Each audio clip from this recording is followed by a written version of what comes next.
নমস্কাৰ জেচিচিৰ প্ৰতিগৰাকী দৰ্শকক অসমীয়া নৱবৰ্ষৰ লগতে ৰঙালী বিহুৰ আন্তৰিক শুভেচ্ছা জ্ঞাপন কৰি ষ্টুডিঅ'ত মই জয়শ্ৰী মেধি প্ৰথমে চাহক আজিৰ সংবাদ শিৰোনাম হাতামপুৰুষীয়া সম্প্ৰীতিৰ বাৰ্তালৈ আকৌ আহিল বহাগ অসমীয়াৰ প্ৰাণস্পন্দন বহাগক লৈ ৰাজ্যজুৰি উখল মাখল পৰিৱেশ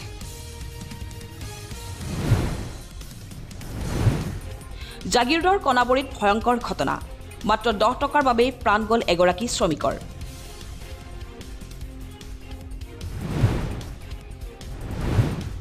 জাগিৰোড আৰক্ষীৰ জালত মানৱ সৰবৰাহকাৰী যুৱক ফুচুলাইনী যুৱতীক বিক্ৰী কৰি গ্ৰেপ্তাৰ হ'ল ডিগাৰুৰ বিক্ৰম দাস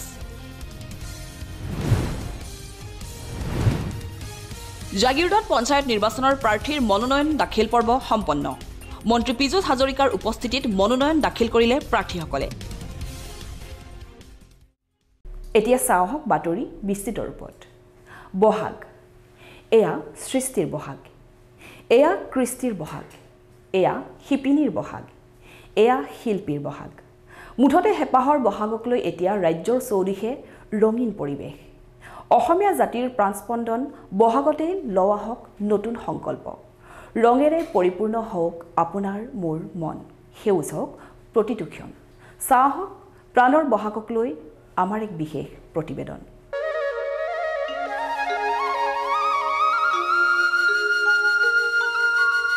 লঠঙা বিৰিখক কুহিপাতেৰে সজাবলৈ বসন্তৰ আচলত ধৰিয়ে বহাগ আহে নাহৰে নাচে টগৰে হাঁহে কুলিকেতিকিয়েও মৌমিঠা মাতেৰে বসন্তৰ এই বৰ্ণিল আয়োজনত হাত উজান দিয়ে বিনন দিয়া হয় প্ৰকৃতি আনহাতে কুলিকেতিকিৰ ইননি বিননিত অসমীয়াৰ গা 7খন 8খন হয় কমোৱা তুলাৰ দৰে উৰে মন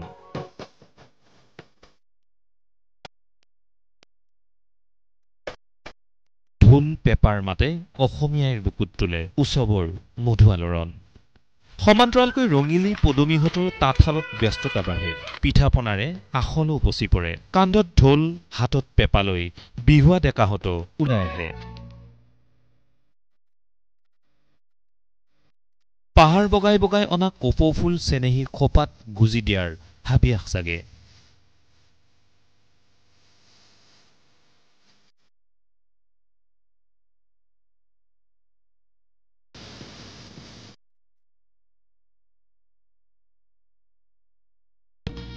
আনহাতে চ'ত বহাগৰ সংক্ৰান্তিত গৰু বিহু পালনেৰে আৰম্ভ হয় সাত বিহু পৰম্পৰা নৈ বিল পুখুৰীত মৰমৰ কলি বগী ৰঙা কজলাক লাও বেঙেনাৰে নোৱাই ধুৱাই সকলোৱে গোধনৰ শ্ৰীবৃদ্ধি কামনা কৰে সন্ধিয়ালৈ ন পঘাৰে আদৰি হাতামপুৰুষীয়া পৰম্পৰা ৰক্ষা কৰে আনহাতে পহিলা বহাগত জ্যেষ্ঠজনৰ আশীষ লৈ কনিষ্ঠজনক মৰম যাচি উদযাপন কৰে মানুহ বিহু তদুপৰি চেনেহীয়ে চেনাইক মৰমৰ দিগ আৰু চেনেহৰ বাণীৰে বৈ উলিওৱা হেপাহৰ বিহুৱানখন যাচে মুঠতে বহাগতে বৰলুইতৰ দৰে বিশাল বাৰেৰহণীয়া অসমীয়া কৃষ্টি সংস্কৃতিৰ নিখুঁত ছবিখন নৰূপত ফুটি উঠে সেইবাবেই বহাগ অসমীয়াৰ জনজীৱনৰ দাপোন জনজীৱনৰ ছন্দ এই ছন্দ বিভিন্ন জাতি জনগোষ্ঠীৰ সম্প্ৰীতি আৰু সমন্বয়ৰ সুৰেৰে সমৃদ্ধ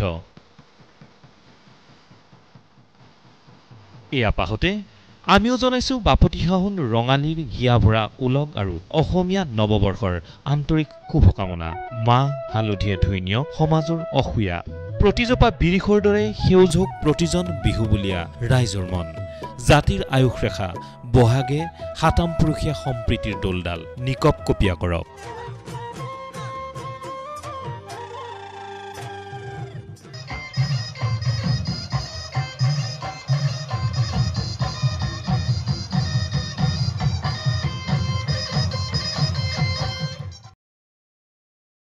বৃহস্পতিবাৰে মন্ত্ৰী পীযুষ হাজৰিকাৰ উপস্থিতিত সমাগত পঞ্চায়ত নিৰ্বাচনৰ বাবে জাগিৰোড সমষ্টিৰ কেইবাগৰাকীও প্ৰাৰ্থীয়ে মনোনয়ন পত্ৰ দাখিল কৰে এক বিশাল ৰেলীৰে জাগিৰোড সমজিলা কাৰ্যালয়ত সম্পন্ন কৰা হয় মনোনয়ন দাখিল প্ৰক্ৰিয়া দ্বিতীয় পৰ্যায়ত মৰিগাঁও জিলাত অনুষ্ঠিত হ'ব পঞ্চায়ত নিৰ্বাচন ইয়াৰ বাবে ইতিমধ্যে কঁকালত টঙালি বান্ধিছে ৰাজনৈতিক দলসমূহে ঘোষিত হ'ল শাসনাধিষ্ঠিত দল বিজেপিৰ প্ৰাৰ্থী তালিকা বৃহস্পতিবাৰে মনোনয়ন পত্ৰ দাখিল পৰ্বৰ বাবে জাগিৰোড সমষ্টিত দেখিবলৈ পোৱা গ'লে উখল মাখল পৰিৱেশ জাগিৰোড সমষ্টিৰ মুঠ 28খন আঞ্চলিক পঞ্চায়তৰ সদস্য আৰু 4খনকৈ জিলা পৰিষদৰ সদস্যই দাখিল কৰিলে মনোনয়ন পত্ৰ মন্ত্ৰী তথা স্থানীয় বিধায়ক পীযুষ হাজৰিকাৰ উপস্থিতিত বিভিন্ন দলীয় সমৰ্থকক লৈ বিশাল ৰেলীৰে জাগিৰোড সমজিলা কাৰ্যালয় আৰু মায়ং খণ্ড উন্নয়ন বিষয়াৰ কাৰ্যালয়ত আনুষ্ঠানিকভাৱে বৃহস্পতিবাৰে মনোনয়ন পত্ৰ দাখিল কৰিলে এইসকল পঞ্চায়ত নিৰ্বাচনত অৱতীৰ্ণ হ'বলগীয়া প্ৰাৰ্থীয়ে। আজি নমিনেশ্যনৰ দিনাখনে যথেষ্ট ৰাইজৰ পাৰ ভঙা উৎসাহ দেখিছোঁ আৰু অত্যন্ত আনন্দিত হৈছোঁ। মই ভাবোঁ যে আমাৰ 4টা জিলা পৰিষদ আছে, 4টা জিলা পৰিষদত আমি বহু ভোটৰ ব্যৱধানত হয়তো জয়লাভ কৰিম। আমাৰ মিত্ৰজোঁটৰ লগত আমি একেলগে ইলেকশ্যন খেলিছোঁ। আমাৰ অগপ, বিজেপি, ৰাভা যৌথ মঞ্চ, আমি সকলোৱে ইলেকশ্যন একেলগে খেলিছোঁ। আমি অসমত এনেকুৱা এটা পৰিৱেশ হোৱা বুলিতো ভাবোঁ যে য'ত আমি সকলোৱে জানে যে কিছু জেগাত আমি বহুত বেছি শক্তিশালী নহয়, কিন্তু সেইখিনি জেগাতো আমি আগতকৈ ভাল ৰিজাল্ট কৰিম। কিন্তু তাৰ বাহিৰে আমি প্ৰায়সমূহ আমি য'ত শক্তিশালী তাত আমি হয়তো 95%, 97%লৈকে আমাৰ জিকাৰ পাৰ্চেণ্টেজ থাকিব। আমাৰ সমষ্টিত 29টা আঞ্চলিক পঞ্চায়ত আছে, তাৰে এটামানত হয়তো আমি ক'ৰবাত ইফাল সিফাল আমাৰ হ'ব পাৰে, কিন্তু বাকী সকলোতে আমি জিকিম। আৰু মই দৃঢ়ভাৱে বিশ্বাস কৰোঁ যে আমাৰ 4টা জিলা পৰিষদত 4টাতে আমি যথেষ্ট ভোটৰ ব্যৱধানত আমি আমাৰ দলৰ যি প্ৰতিদ্বন্দ্বী হ'ব তেওঁলোকক পৰাস্ত কৰিব পাৰিম। এক আনন্দমুখৰ পৰিৱেশৰ মাজেৰে পঞ্চায়ত নিৰ্বাচনৰ মনোনয়ন পত্ৰ দাখিল পৰ্বত অংশগ্ৰহণ কৰি মন্ত্ৰী পীযুষ হাজৰিকাই জাগিৰোড সমষ্টিৰ প্ৰতিগৰাকী পঞ্চায়ত প্ৰাৰ্থীয়ে জয়লাভ কৰাটো নিশ্চিত বুলিও মন্তব্য কৰিলে সংবাদ মাধ্যমৰ আগত। আপোনালোকৰ মুখতে শুনিছোঁ, এতিয়ালৈকে মই ইমান জানা নাই। এটা কথা ঠিক যে জাগিৰোডত ৰাইজে বিজেপিক মৰম কৰে, বিজেপিক সহায় কৰে। ডক্টৰ হিমন্ত বিশ্ব শৰ্মা ডাঙৰীয়াৰ চৰকাৰখনে জাগিৰোডৰ কাৰণে যথেষ্ট কৰিছে। নৰেন্দ্ৰ মোদী ডাঙৰীয়াই জাগিৰোডৰ কাৰণে যথেষ্ট কৰিছে। ছেমি কণ্ডাক্টৰ ইণ্ডাষ্ট্ৰী আচলতে নৰেন্দ্ৰ মোদী ডাঙৰীয়াই দিছিলে আৰু আনিছিলে হিমন্ত বিশ্ব শৰ্মা ডাঙৰীয়াই।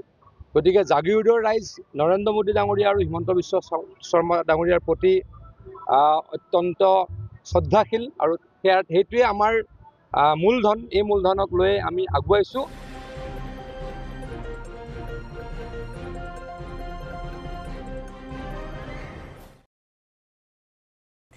জাগিৰোডৰ পালিগুৰি পঞ্চায়তৰ একাংশ প্ৰাৰ্থীৰ মাজত বিৰাজ কৰিছে অনিশ্চয়তা। যোগ্য প্ৰাৰ্থীক বঞ্চিত কৰাৰ বাবে সমজিলা কাৰ্যালয়ত ৰাজনৈতিক প্ৰভাৱ খটুওৱাৰ অভিযোগ একাংশ প্ৰাৰ্থীৰ। পঞ্চায়তখনৰ 3 নং ৱাৰ্ড সদস্য পিণ্টু দাসৰ হৈ পক্ষপাতিত্বৰ অভিযোগ কৰ্তব্যৰত বিষয়াৰ বিৰুদ্ধে। ক্ষোভিত প্ৰাৰ্থী আৰু সমৰ্থকে জবাবদিহি কৰিলে বিষয়াক। জাগিৰোড সমজিলাত পঞ্চায়ত নিৰ্বাচন কেন্দ্ৰিক বিতৰ্ক। পালিগুৰি পঞ্চায়তৰ প্ৰাক্তন সভানেত্ৰীৰ স্বামীৰ বিৰুদ্ধে জাউৰ খাই উঠিছে একাংশ প্ৰাৰ্থী। জাগিৰোড সমজিলা তথা মায়ং উন্নয়ন খণ্ডৰ অন্তৰ্গত পালিগুৰি গাঁও পঞ্চায়তত ৱাৰ্ড মেম্বাৰৰ মনোনয়ন পত্ৰ দাখিলৰ পিছত বিতৰ্কত সোমাই পৰিছে পঞ্চায়তখনৰ মনোনয়ন দাখিল কৰা একাংশ প্ৰাৰ্থী। পঞ্চায়তখনৰ প্ৰাক্তন সভানেত্ৰীৰ স্বামী পিণ্টু দাসৰ দুৰ্নীতি অনিয়মৰ বিৰুদ্ধে জাউৰ খাই উঠিছে এইসকল ভুক্তভোগী। আগৰ কেন্দ্ৰীয় আমাৰ যিজন পঞ্চায়তৰ সভানেত্ৰী আছিলে তেখেতৰ গিৰিয়েক এইবাৰ আমাৰ 3 নম্বৰ ৱাৰ্ডৰ পৰা মনোনীত কৰিছে। তো আমি এটা তেওঁৰ নাম পিণ্টু দাস, তেওঁ আগৰ আমাৰ সভানেত্ৰীৰ গিৰিয়েক। আৰু তো আচৰিত কথা, আমি যিটো গম পাইছোঁ তেওঁতো তাৰমানে ভালকৈ লিখিব নোৱাৰে। আমাৰ এইজন তেখেতে তাৰমানে শিকাইছে, আমাৰ এজন ল'ৰা ইয়াতে ৰাজেশ বুলি, তেখেতে চাইন শিকাইছে তেওঁ কিছুদিন আগলৈকে, ভালকৈ চহী কৰিব নোৱাৰে। তো ইলেকশ্যন বানানটো কৰিব যদি দিয়ে সেইটো কৰিব পাৰিব নোৱাৰে, ঠিক নাই। এতিয়া শুনিছোঁ শ্বিলঙৰ পৰা চাৰ্টিফিকেট দিছে। তেওঁৰ বিষয়ত এটা কেছো আছে, ক্ৰিমিনেল কেছ তেওঁৰ ওপৰত। 15 চনত কেছ হৈছিলে এটা, তেওঁ জাগিৰোড থানাৰ পৰা তেওঁলোকে ৰেজিষ্টাৰ কৰি কেছটো পঠাইছিলে। এইটো কেছ এতিয়াও চলি আছে কোৰ্টত। তো ডাঙৰ কথা, এইটো তেওঁ দিছে না নাই সেইটো এটা ভেৰিফিকেশ্যন হ'ব লাগে। ইফালে পিণ্টু দাস নামৰ লোকজনে ৰাজনৈতিক প্ৰভাৱ খটুৱাই তেওঁৰ বিৰুদ্ধে মনোনয়ন দাখিল কৰা ৱাৰ্ড মেম্বাৰৰ প্ৰাৰ্থিত্ব প্ৰত্যাশী উষা দেৱী দাস দেৱনাথৰ ঘৰলৈ গৈ মনোনয়ন নিদিবলৈ হাবুকি দিয়া কাৰ্যৰ বিৰুদ্ধে তীব্ৰ প্ৰতিক্ৰিয়া ৰাইজৰ মাজত। তো মোৰ ৱাইফ 3 নম্বৰ ৱাৰ্ড পালিগুৰি পঞ্চায়তৰ পৰা থিয় হৈছে। তো মই মনোনয়ন পত্ৰ দেওয়াৰ আগতে মোৰ এগনেষ্ট পাৰ্টি যিজন আছে পিণ্টু দাস, তেওঁ মোৰ ঘৰত গৈ তেওঁৰ দাদা, তেওঁৰ লগৰীয়া এটা ল'ৰাই মোক এনেকৈ ভাবুকি দিছে। প্ৰথমতে বুজাইছে তেওঁ যে তুমি খেলিব নালাগে, তুমি বহি যোৱা, মোৰ দাদা খেলি আছে, তোমালোকে তাক জিকাই দিয়া। মই কৈছোঁ মই চিন্তা ভাৱনা কৰি জনাম। তাৰপিছত অলপ পাছলৈ আকৌ তেওঁ আহিছে, আহি মোক কৈছে যে তোমাৰ কিমান টকা লাগে লোৱা, লৈ তুমি বহি যাও, খেলিব নালাগে, তোমাক 5 বছৰ আমি দি যাম এনেকৈ বুলি মোক কৈছে। তাৰপাছত পইচাৰ অফাৰ মোক খালি মোক নহয়, বাকী বেলেগ বেলেগ ৱাৰ্ডতো দিছে, 10টা ৱাৰ্ড যদি চবৰকে এনেকৈ অফাৰ আহিছে বুলি মই শুনিছোঁ। তো আৰু তেওঁৰ যিটো মেট্ৰিক চাৰ্টিফিকেট আছে সেইটো লৈ আমাৰ সন্দেহ আছে। আমি দেখিছোঁ তেওঁ ৰেলৱে স্কুলত পঢ়িছে আৰু বেলেগৰ দোকানত কাম কৰি খাইছে, আমি দেখিছোঁ, নিজে দেখা এইটো। পিণ্টু দাস, খালি মই নহয়, চবে ৰাইজে জানে সেইটো। তো তেওঁৰ মেট্ৰিক চাৰ্টিফিকেট বা মেট্ৰিক পাছ বা মেট্ৰিক লৈ পঢ়া যিটো চাৰ্টিফিকেট তেওঁ ওলাই আনিছে, ক'ৰ পৰা ওলাই আনিছে, সেইটো লৈ যদি বিভাগীয় কৰ্তৃপক্ষই তদন্ত কৰে আমি এইটো আনন্দিত হ'ম। আনহাতে শিক্ষাগত অৰ্হতাকে ধৰি একাংশ ভুৱা নথি পত্ৰ দাখিল কৰি পঞ্চায়তখনৰ ৩ নং ৱাৰ্ড মেম্বাৰৰ প্ৰাৰ্থিত্ব দিয়া উক্ত পিণ্টু দাসৰ ক্ষেত্ৰত এজন নিৰ্বাচনী বিষয়া তথা নিৰীক্ষক পংকজ কুমাৰ মেধিৰ বিৰুদ্ধেও পক্ষপাতিত্বৰ অভিযোগ উত্থাপন কৰি দেওবাৰে জাগিৰোড সমজিলা আয়ুক্ত কাৰ্যালয়ৰ সন্মুখত এক উত্তপ্ত পৰিস্থিতিৰ সৃষ্টি কৰে পঞ্চায়তখনৰ এইসকল লোকে। মোৰ এগেইনষ্টত আছিলে অনিতা দাস মণ্ডল।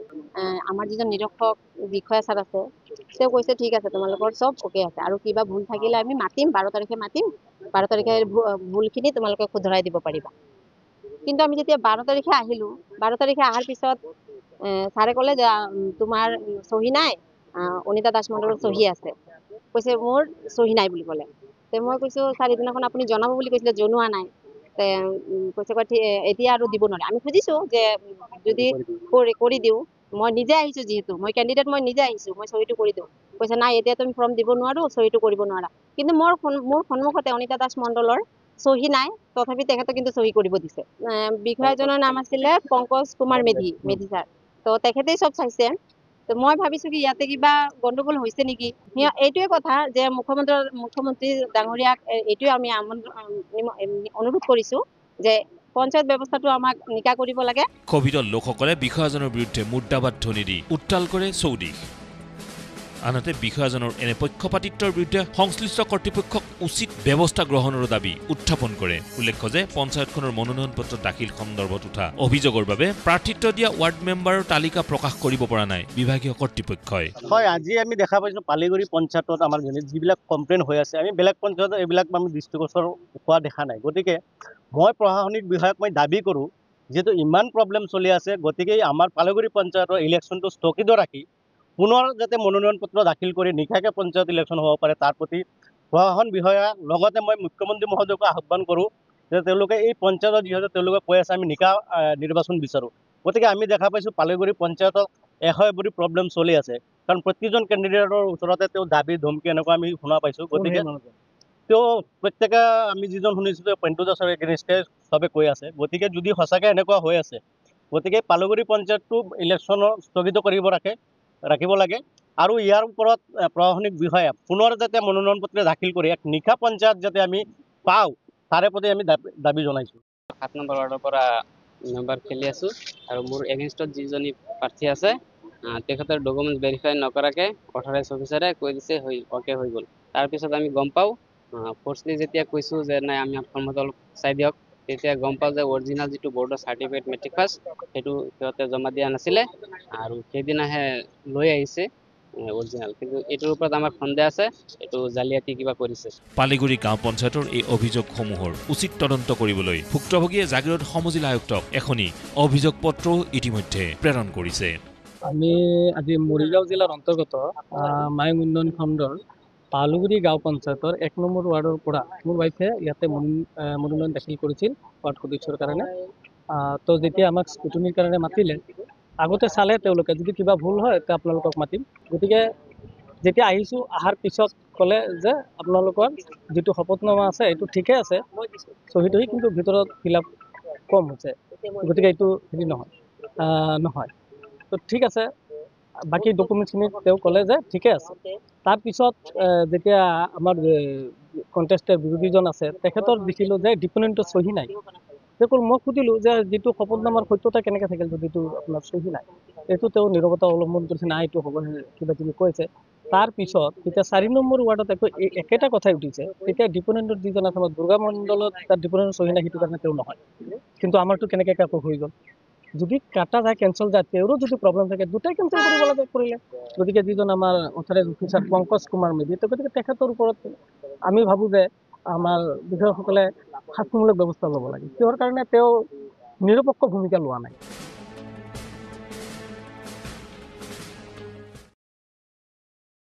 জাগিৰোডত মাত্ৰ 10 টকাৰ বাবে প্ৰাণ দিবলগীয়া হ'ল এগৰাকী শ্ৰমিকে। ৰাজু হৰিজন নামৰ শ্ৰমিকজনে সোমবাৰে কণাবৰীৰ কুণ্ডল দেউৰীৰ গৃহত কাম কৰি থকা অৱস্থাত সংঘটিত হয় এক ভয়ংকৰ ঘটনা। কিয় প্ৰাণ দিবলগীয়া হ'ল শ্ৰমিকজনে, চাওক আমাৰ এক বিশেষ প্ৰতিবেদন। জাগিৰোডৰ কণাবৰীত ভয়ংকৰ ঘটনা। মাত্ৰ 10 টকাৰ বাবে প্ৰাণ গ'ল এগৰাকী শ্ৰমিকৰ। শ্ৰমিকজন জাগিৰোডৰ ঘুনুচাৰ ৰাজু হৰিজন। সোমবাৰে জাগিৰোডৰ কুণ্ডল দেউৰীৰ গৃহত বনুৱা হিচাপে কাম কৰিছিল ৰাজু হৰিজনে। দিনৰ শেষত চাহ খোৱাৰ বাবদ 10 টকা দিয়ালৈ কথাৰ কটাকটি হৈ শেষলৈ ভয়ংকৰ ৰূপ ধাৰণ কৰে এই কণ্ডলে। গৃহস্থ কুণ্ডল দেউৰীয়ে বনুৱা ৰাজু হৰিজনক নিৰ্মমভাৱে দেহৰ বিভিন্ন অংশত প্ৰহাৰ কৰাৰ অভিযোগ পৰিয়ালৰ লোকৰ। সোমবাৰে আক্ৰমণৰ বলি হোৱা শ্ৰমিক ৰাজু হৰিজনক পৰিয়ালৰ লোকে GMCHত ভৰ্তি কৰে যদিও বৃহস্পতিবাৰে চিকিৎসাধীন অৱস্থাতেই মৃত্যু হয় শ্ৰমিকজনৰ। ইয়াৰ পিছতেই মৃতদেহ লৈ জাগিৰোড থানাত ৰাজু হৰিজনৰ পৰিয়াল উপস্থিত হৈ আক্ৰমণকাৰী কুণ্ডল দেউৰীৰ বিৰুদ্ধে দাখিল কৰে এজাহাৰ। সি বোলে কাম কৰি আছিলে তাতে, যোন মানুহটো মাৰিছে তাত বোলে সি চাহ আনিব গৈছে। চাহ আনিব যাওঁতে সি বিস্কুটৰ টকা দিছে 10 টকা, বিস্কুট লৈ যাবি। পিছত বোলে মানুহটো কৈছে, যোনটো মৰিলে সি কৈছে 10 টকা দি নহয় আৰু 10 টকা দিয়। সি কৈ কিনে পইচাটো বোলে টেবুলত থৈ দিছে। পিছত বোলে মানুহটো আহি কিনে এক লাঠি পেটতে মাৰি দিলে। তেতিয়াতে পৰি বিয়স হৈ গ'ল। পিছত বোলে পানী উনি ঢালিছে সিহঁতে, আকৌ শুনিছোঁ বোলে ঔষধটো আনি খুৱাইছে। খোৱাৰ পিছত অকণমান হুঁচত আহিছে, সিহঁতে টমটমত উঠাই কিনে ঘৰত পঠাই দিলে। তাৰপিছত কণ্ডিশ্যনটো বেয়া হৈ আছে। পিছত মাইকীজনী শুনি পাইছে যে মাৰিছে বুলি, সিহঁতৰ ঘৰতো গৈ জনালে। পিছত সিহঁতে এটা মানুহ খবৰ ল'বলৈ অহা নাই। আজিতো ঢুকাই গ'ল মানুহটো। কালিও অপাৰেশ্যন কৰিবলৈ গৈছে পৰশু দিন ৰাতি। পিছততো অপাৰেশ্যন পিছততো মানুহটো চিৰিয়াছ কণ্ডিশ্যনত। পিছত এই সিহঁতৰ সৰু বৌজনী গৈছে ঘৰত, আমাৰ মানুহটোতো কণ্ডিশ্যন বেয়া, আপোনালোকে খবৰ লোৱা নাই। তেতিয়া ফোন নম্বৰো দি আহিছে সিহঁতক। ফোন নম্বৰ দিওঁতে সিহঁতে একবাৰো খবৰ লোৱা নাই তাত যাই কিনে। এতিয়া কেছ দিছোঁ আমি। এতিয়া আইনে কি কৰিব, আমাৰতো বিচাৰ লাগে। এতিয়া বাচ্চা দুটা আছে, মাইকীজনী এনে বেমাৰ, তাৰো 2-3টা অপাৰেশ্যন হৈ গৈছে, কাম কৰিতো খাব নোৱাৰে। আমাৰ উচিত বিচাৰ লাগে। ইয়াকে লৈ থানা চৌহদত সৃষ্টি হয় এক উত্তপ্ত পৰিস্থিতিৰ। পৰৱৰ্তী পৰ্যায়ত জাগিৰোড আৰক্ষীয়ে কুণ্ডল দেউৰীক সোধপোছৰ বাবে আটক কৰি আৰম্ভ কৰিছে তদন্ত। এই ঘটনাই সমগ্ৰ জাগিৰোড জুৰি তীব্ৰ চাঞ্চল্যৰ সৃষ্টি কৰিছে। ৰাজু হৰিজন নামৰ এজন মানুহ, তেওঁ মানে কুণ্ডল দেউৰী মানুহ এজনৰ ঘৰত মানে কাম কৰিব গৈছিলে, কিবা বেৰৰ কাম আছিলে। সেই সন্ধিয়া সময়ত ঘটনাটো হৈছে যে তেওঁ কিবা চাহ নে পানী খুজিব গৈছিলে। সেই সময়ত মানে কুণ্ডল দেউৰীয়ে মাৰপিট কৰাৰ অভিযোগ, আৰু সেই অভিযোগত মানে তেওঁ গুৰুত্বভাৱে আঘাত পাইছিলে। সেই আঘাতত মানে তেওঁ মানে ইমান জোৰকৈ ব্যথা পাইছে, মানে বিষ পাইছে, যে আমি ইমাৰ্জেঞ্চি তেওঁক GMCত এডমিট কৰিলোঁ। আৰু তেওঁ GMCত যেতিয়া এডমিট হৈছে তাৰপিছত তেওঁ তাতে ঢুকালে। তো আমি এতিয়া সেই ডেড বডিটো লৈ আমি থানালৈ আহিছোঁ। ৱাইফ এজনী আছে আৰু তেওঁ 2টা ছোৱালী আছে, সৰু সৰু। তেওঁৰ ভৱিষ্যতৰ কথা আছে, যে আমি ন্যায় বিচাৰোঁ যে আমাৰ সেই 2জন ছোৱালীজনীৰ যাতে ভৱিষ্যতটো মানে ছিকিউৰ হৈ থাকে, সেইটো আমি বিচাৰোঁ ভৱিষ্যতলৈ। দিন হাজিৰা কৰি খোৱা মানুহ তেওঁ।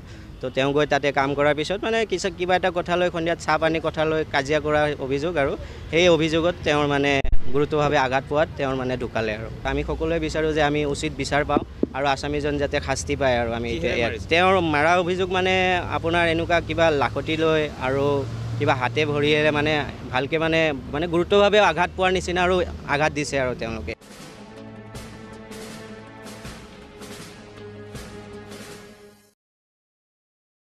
চ'ত বহাগৰ সংক্ৰান্তিৰ দিনা কৃষিজীৱী অসমীয়াই পালন কৰিলে গৰু বিহু। সোমবাৰে গৰু বিহু উপলক্ষে ডিমৰীয়াৰ মালৈবাৰীত ৰাইজে গোহালিৰ গোধনক পৰম্পৰাগত ৰীতি নীতিৰে নুৱাই ধুৱাই বছৰটোৰ বাবে শ্ৰীবৃদ্ধি কামনা কৰে। ইয়াৰ বাবে পুৱাই কলং নৈৰ পাৰত একত্ৰিত হয় ভিন্ন প্ৰান্তৰ জনতা। সোমবাৰে ৰাজ্যজুৰি পালিত হ'ল গৰু বিহু। কৃষিজীৱী অসমীয়াই গৰু বিহুৰে আৰম্ভ কৰে বহাগৰ পৰম্পৰা। নিজৰ গোধনৰ শ্ৰীবৃদ্ধি কামনাৰে গোহালিৰ কজলা দমৰাক নুৱাই ধুৱাই পালন কৰিছে গৰু বিহু।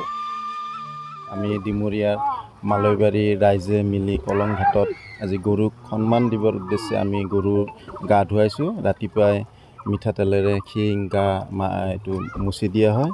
তাৰপিছত নদীৰ ঘাটত আনি পেলাই ইয়াতে আমি দীঘলতি মাখিয়তিৰ জৰিয়তে গৰুক এইটো সন্মান দি পেলাই আমি গা ধুৱাইছোঁ। তাৰপিছত লাও বেঙেনা খুৱাই আমি তেওঁলোকক এতিয়া চৰণীয়া পথাৰত এৰি দিওঁ। জাতীয় পৰম্পৰা অক্ষুণ্ণ ৰাখি ডিমৰীয়াৰ মালৈবাৰীৰ কলং নৈ পাৰতো একত্ৰিত হৈছে স্থানীয় জনতা।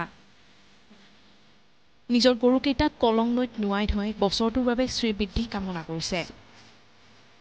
এনেদৰে কলং নৈত সাঁতুৰি নাদুৰি কৃষিজীৱী জনতাই উদযাপন কৰিলে গৰু বিহু। হয়, আজি প্ৰজন্মই আচলতে আমাৰ যি বিহুৰ প্ৰকৃত পৰম্পৰা সেই পৰম্পৰাবিলাকৰ পৰা যেন আঁতৰি গৈছে। মানে আমাৰ পুৰণা চামে যেন সেই পৰম্পৰাবিলাক অটুট ৰাখিবলৈ সক্ষম হ'ব পৰা নাই। গতিকে আজি আমাৰ এই মালৈবাৰীত যি গৰু বিহুৰ পৰম্পৰা ৰক্ষা কৰিবলৈ চেষ্টা কৰা হৈছে, এই সঁচাকৈ এটা ভাল বাৰ্তা এটা কঢ়িয়াব নিউ জেনেৰেশ্যনলৈকে। গতিকে আমি যথাসম্ভৱ পৰম্পৰাবিলাক অটুট ৰাখিবলৈ আমি চেষ্টা কৰিব লাগিব। আৰু অন্যান্য আমাৰ প্ৰকৃততে আমাৰ উজনি অসমত যিটো বিহুৰ মানে তেজত আমাৰ বিহু আছে উজনি অসমত, আমাৰ নামনি অসম মধ্য অসমত কিছু যেন ম্লান হৈছে, মানে সেই কথাটো অনুভৱ হয়। আৰু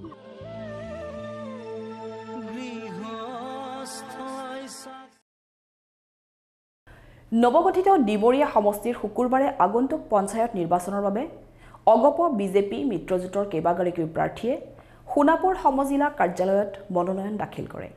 ইয়াকে লৈ অগপ আৰু বিজেপি দলৰ প্ৰাৰ্থী সমৰ্থকে এক ৰেলী বাহিৰ কৰি নিজ নিজ প্ৰাৰ্থীৰ হৈ সমৰ্থন আগবঢ়ায়। এই সন্দৰ্ভত চাওক আমাৰ এক বিশেষ প্ৰতিবেদন। দ্বিতীয় পৰ্যায়ত কামৰূপ মহানগৰ জিলাতো হ'ব পঞ্চায়ত নিৰ্বাচন। দিন ঘোষণাৰ লগে লগেই তৎপৰ হৈ পৰিছে প্ৰতিটো ৰাজনৈতিক দল। ইয়াৰ অংশস্বৰূপে শাসকীয় দল বিজেপিয়েও নৱগঠিত ডিমৰীয়া সমষ্টিত বজালে নিৰ্বাচনী ৰণদংকা। শুক্ৰবাৰে বিজেপিৰ পৰা জিলা পৰিষদ আৰু আঞ্চলিক পঞ্চায়তৰ প্ৰাৰ্থিত্ব লাভ কৰা প্ৰাৰ্থীসকলে বিশাল ৰেলীৰে ডিমৰীয়া সমজিলা কাৰ্যালয়ত দাখিল কৰিলে মনোনয়ন। ডিমৰীয়া জিলা পৰিষদৰ সদস্য যতীন মেধি, বৰখাট জিলা পৰিষদৰ সদস্যা স্বপ্না পাটৰকে ধৰি আঞ্চলিক পঞ্চায়তৰো কেইবাগৰাকীও প্ৰাৰ্থীয়ে ডিমৰীয়া সমজিলা কাৰ্যালয়ত আনুষ্ঠানিকভাৱে মনোনয়ন পত্ৰ দাখিল কৰে। মই ভাৰতীয় জনতা পাৰ্টি ফালৰ পৰা আহিছোঁ। আমাৰ বৰখাট জেডপিচিৰ আমাৰ জিলা পৰিষদৰ সদস্যৰ কাৰণে আবেদন কৰিব আহিছোঁ। অনুভৱ মানে আমাৰ ভাৰতীয় জনতা পাৰ্টি যিখিনি আমি যোৱা 5টা বছৰ পঞ্চায়ত কাৰ্যকালত আমি যিমানখিনি উন্নতি কৰিছিলোঁ তাৰ দুগুণ কৰাৰ কাৰণে এইবাৰ মই আকৌ আমাৰ ভাৰতীয় জনতা পাৰ্টি হৈ জিলা পৰিষদৰ সদস্যৰ কাৰণে মই আবেদন কৰিব আহিছোঁ আৰু ৰাইজৰ সহায় সহযোগিতা বিচাৰিছোঁ। আৰু আপোনালোকৰ সকলোৰে মই সহায় সহযোগিতা বিচাৰিছোঁ যেন আমাৰ ৰাইজৰ আমাৰ ডিমৰীয়াখনৰ বৰখাট জেডপিৰ মই আগুৱাই নিব পাৰোঁ। এই কাৰ্যসূচীত প্ৰাৰ্থী কেইগৰাকীক সংগ দিয়ে দিছপুৰৰ বিধায়ক অতুল বৰা প্ৰমুখ্যে বিজেপিৰ কেইবাগৰাকীও জ্যেষ্ঠ কনিষ্ঠ কাৰ্যকৰ্তাই। চাওক, সপোন আমাৰ ভাৰতীয় জনতা পাৰ্টিৰ তৰফৰ পৰা মই আহিছোঁ। ভাৰতীয় জনতা পাৰ্টিৰ সপোন হ'ল অন্ত্যোদয়া। শেষৰটোক আমি শেষৰজনক আমি কেনেকৈ আগলৈকে লৈ যাব পাৰোঁ। তো মোৰো সপোন সেইটোৱে। ভাৰতীয় জনতা পাৰ্টিৰ জইনিং ডেটৰ পৰা দিনৰ পৰা আজিলৈকে সেই সপোন দেখিছোঁ আৰু দলে মোক এই প্ৰাৰ্থিত্ব প্ৰদান কৰাৰ কাৰণে দলকো মই নমন কৰিছোঁ। আৰু দলৰ যিটো সপোন যে সকলোকে সমভাৱে আগবঢ়াই নিয়াটো, সেইটোৱে মোৰ সপোন। কি পদৰ বিপৰীতে আপুনি মনোনয়ন দাখিল কৰিছে? মই আঞ্চলিক পঞ্চায়তৰ সদস্য পদৰ বিপৰীতে মনোনয়ন দাখিল কৰিছোঁ। প্ৰতিগৰাকী প্ৰাৰ্থীয়ে বিপুল জনসমৰ্থনেৰে পঞ্চায়ত নিৰ্বাচনত জয়ী হ'ব বুলি মত ব্যক্ত কৰে। আৰু মই আমাৰ আজি ভাৰতীয় জনতা পাৰ্টিৰ 6 নং ডিমৰীয়া জেডপিচিৰ সদস্য হিচাপে মনোনয়ন দাখিল কৰিছোঁ। আৰু এই চেগতে মই আমাৰ মুখ্যমন্ত্ৰী মহোদয়, লগতে আমাৰ ষ্টেট প্ৰেচিডেণ্ট দিলীপ শইকীয়া ডাঙৰীয়াক, লগতে আমাৰ জিলা সভাপতি তপন দাস ডাঙৰীয়াক, লগতে আমাৰ মণ্ডল সভাপতি বিপ্লৱ চৰকাৰ ডাঙৰীয়াক মই ধন্যবাদ জনাইছোঁ যে মোক প্ৰাৰ্থিত্ব দিছে ইমান বৃহৎ দল এটাৰ বাবে। আৰু লগতে মই ৰাইজক অনুৰোধ জনাব বিচাৰিছোঁ যে যাতে মোক সকলোৱে সহায় সহযোগিতাৰ লগতে ভোটটো দি মোক যাতে জয়যুক্ত কৰে, ৰাইজৰ কাম কৰিবৰ কাৰণে মোক সহায়কণ কৰি দিয়ে। আনহাতে পঞ্চায়ত নিৰ্বাচনৰ বাবে অগপৰ মনোনীত প্ৰাৰ্থীয়ে দাখিল কৰিলে মনোনয়ন। দ্বিতীয় পৰ্যায়ত অনুষ্ঠিত হ'বলগীয়া পঞ্চায়ত নিৰ্বাচনৰ বাবে এনেদৰে বিশাল ৰেলীৰে ৰাজনৈতিক দল অগপই ডিমৰীয়া সমজিলা কাৰ্যালয়ত দাখিল কৰিলে মনোনয়ন। ইয়াৰ ভিতৰত কামৰূপ মহানগৰ জিলাৰ 4 জিলা পৰিষদৰ আসনৰ 5 নং সোণাপুৰ জিলা পৰিষদৰ অৱতীৰ্ণ হ'বলগীয়া প্ৰাৰ্থী হিচাপে অগপৰ ৰমেন ডেকা আৰু আঞ্চলিক পঞ্চায়তৰ সদস্য হিচাপে ৰূপক গাৰুৱে মনোনয়ন দাখিল কৰে। অগপৰ ৰাজ্যিক সম্পাদক ডক্টৰ তপন দাসৰ নেতৃত্বত বিশাল ৰেলীৰে ডিমৰীয়া সমজিলা কাৰ্যালয়ত দাখিল কৰে মনোনয়ন পত্ৰ।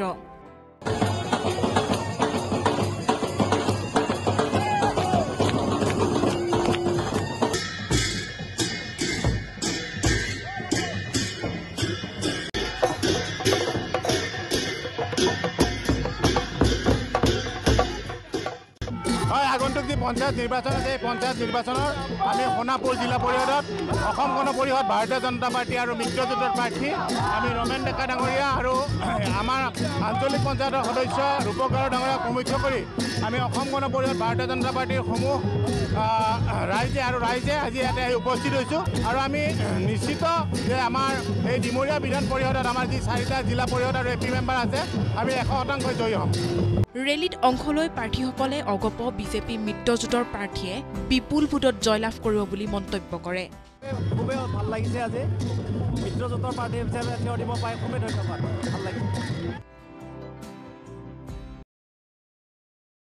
মেঘালয়ৰ লুম্ফৈৰ এটি ফৈদে উদযাপন কৰিব তিৱাসকলৰ বসন্তকালীন লোক উৎসৱ ছগ্ৰাখাম পূজা। ইয়াৰ বাবে পৰম্পৰা অক্ষুণ্ণ ৰাখি দেওবাৰে গাঁওবাসীয়ে গোভা দেউৰজাৰ পৰা অনুমতি লোৱা পৰ্ব সম্পন্ন কৰে। ইয়াৰ বাবে ৰাজবিষয়াৰ ঘৰত বিভিন্ন মাংগলিক ৰীতি নীতিও সম্পন্ন হয়। তিৱাসকলৰ অন্যতম পৰম্পৰাগত উৎসৱ ছগ্ৰাখাম পূজা। এই ছগ্ৰাখাম পূজা তিৱাসকলৰ বিভিন্ন ফৈদে উদযাপন কৰে। ইয়াৰ মাজতে মেঘালয়ৰ লুম্ফৈৰ এটা ফৈদে এইবেলি 25 বছৰ পিছত জাগিৰোডৰ গোভা দেউৰজাৰ ঘৰলৈ আহি এই ছগ্ৰাখাম পূজা উদযাপন কৰাৰ বাবে অনুমতি বিচাৰে। পৰম্পৰা অনুসৰি মেঘালয়ৰ লুম্ফৈৰ পৰা প্ৰায় 40 কিলোমিটাৰ পথ খোজকাঢ়ি আহি জাগিৰোডৰ গোভা দেউৰজাৰ ৰাজ্যলৈ আহে আৰু গোভা ৰাজ্যৰ এজন বিষয়াৰ ঘৰত ছগ্ৰাখাম পূজাৰ প্ৰাথমিক পৰ্ব সম্পন্ন কৰাৰ লগতে তেওঁলোকৰ পৰম্পৰাগত সাজপানী গ্ৰহণ কৰি নৃত্য গীত প্ৰদৰ্শন কৰে। আমাৰ এই পৰম্পৰাসমূহ পূৰ্বৰ পৰা চলি আছিল যদিও মাজতে বন্ধ হৈ গৈছিলে আৰু এইটো বন্ধ হোৱাৰ মেইন কাৰণ হৈছিলে উগ্ৰপন্থীৰ সমস্যা আছিলে আৰু তেওঁলোকে পাহাৰে পাহাৰে যিহেতুকে আহিব লাগে লুম্ফৈৰ পৰা আহিব লাগে প্ৰায় 45-46 কিলোমিটাৰ ডিষ্টেঞ্চৰ পৰা, গতিকে খোজকাঢ়ি আহিব লাগে। আহোঁতে তেওঁলোকৰ যথেষ্ট অসুবিধা হয় আৰু খালী ভৰিৰে খোজকাঢ়ি অহা এটা পৰম্পৰা আছিল, নিয়ম আছিলে। গতিকে তেওঁলোকে তেনেকুৱা ধৰণৰ খোজকাঢ়ি অহাৰ ফলত ৰাস্তাত অলপমান দিগদাৰ হৈছিল মিলিটেণ্টৰ কাৰণে আৰু আৰ্মিয়ে ৰেড কৰিছিলে। ইয়াৰ ফলত তেওঁলোকে আহিব পৰা নাছিলে আৰু আমাক দোষাৰোপ কৰিছিল, কিন্তু আমিতো গমেই পোৱা নাছিলোঁ, তেতিয়াতো মোবাইলৰ যুগে নাছিলে, গতিকে তেওঁলোকে আমাৰ লগত যোগাযোগ কৰিব পৰা নাছিলে। সেই সূত্ৰে বন্ধ হৈ আছিলে এইটো কাৰ্যসূচী। তেওঁলোকৰ লগত কথা পাতিলোঁ যে আকৌ পুনৰাবৃত্তি কৰিব লাগে এইটো, কাৰণ হেৰাই যোৱা বস্তুটো ইমান ধুনীয়া বস্তুটো। গতিকে সেই সূত্ৰে আমি ক'লোঁ যে নিমন্ত্ৰণ জনালোঁ তেওঁলোকক। নিমন্ত্ৰণ সূত্ৰে তেওঁলোকে আহিলে আৰু নিয়ম আছে যে খালী ভৰি আহিব লাগে। খালী ভৰি আহি সেনেকৈ ইয়াতে পদাৰ্পণ কৰিব লাগে, কোনো গাড়ী মটৰত আহিব নোৱাৰে আৰু যোৱাৰ সময়তো খালী ভৰিৰে যাব লাগিব। সেই জেগালৈকে খোজকাঢ়ি যাব লাগে, লুম্ফৈলৈ মেঘালয় পৰি যায়, মেঘালয় আৰু আমাৰ কাৰ্বি আংলঙৰ বাউণ্ডাৰী লাইনত। গতিকে ৰাস্তা ঘাটো খুব সুবিধাজনক নহয়, সুচল নহয়। ইয়াৰ পিছতে তেওঁলোকে পুনৰ খোজকাঢ়ি মেঘালয়ৰ লুম্ফৈৰ নিজ গাঁৱলৈ উভতি যায় আৰু তাত 3 দিনীয়াকৈ উদযাপন কৰে এই ছগ্ৰাখাম উৎসৱ। এইবেলি তেওঁলোকে অহা 17 এপ্ৰিলৰ পৰা 3 দিনীয়াকৈ ৰজাৰ আদেশ অনুসৰি এই পূজাভাগি উদযাপন কৰিবলৈ বুলি জানিবলৈ দিলে অসম সৌৰভ বঁটা প্ৰাপক নাদিৰাম দেউৰীয়ে। ছগ্ৰাখাম মেঘালয়ত আজি 25 বছৰ পূৰ্বতেই আৰম্ভ কৰিছিল। 25 বছৰৰ আগত তেখেতসকলে গোভা ৰজাৰ বিষয়া ভেটেৰা মাঝিৰ ঘৰত আহি তেখেতসকলে নাচ গান কৰি ইয়াৰ পৰা উভতি যোৱাৰ পিছত তেওঁলোকৰ গাঁৱত তেখেতসকলে ছগ্ৰাখাম পূজা অনুষ্ঠিত কৰিছে। এই 25 বছৰৰ অন্তৰত তেখেতসকল তিৱা হিন্দুসকলে এই উৎসৱটিক পুনৰ জীৱিত কৰি ৰাখিবৰ কাৰণে এই প্ৰচেষ্টা গ্ৰহণ কৰিছে। আমাৰ মেঘালয়ত থকা হিন্দু তিৱাসকল বিচ্ছিন্ন হৈ গৈছে, সংস্কৃতি প্ৰায় তেখেতসকলৰ লুপ্ত হৈ গৈছে। গোভা ৰজাই পুনৰ তেখেতসকলক নিমন্ত্ৰণ কৰিছে যে উদগনি জনাইছে, সহায় কৰিছে যাতে এই বছৰো যাতে ছগ্ৰাখাম অনুষ্ঠিত কৰিব পাৰি। গতিকে তেখেতসকলে আমাক জনোৱাৰ মতে 17, 18, 19 এপ্ৰিল 2025 তাৰিখে 3 দিনীয়া কাৰ্যসূচীৰে তেখেতসকলে এই ছগ্ৰাখাম উৎসৱ পালন কৰিব। 40-ৰ পৰা 60 কিলোমিটাৰ হ'ব লুম্ফৈ মেঘালয় ৰাজ্যৰ পৰা ইয়ালৈ আহিছে। হয়, খোজকাঢ়িয়ে আহিছে আৰু কাইলৈ খোজকাঢ়িয়ে যাব আৰু গোভা ৰজাই বিষয়াসকলে তেখেতসকলক আগবঢ়াই দিব আৰু তেওঁলোকে পাহাৰে পাহাৰে তেওঁলোক গুচি যাব।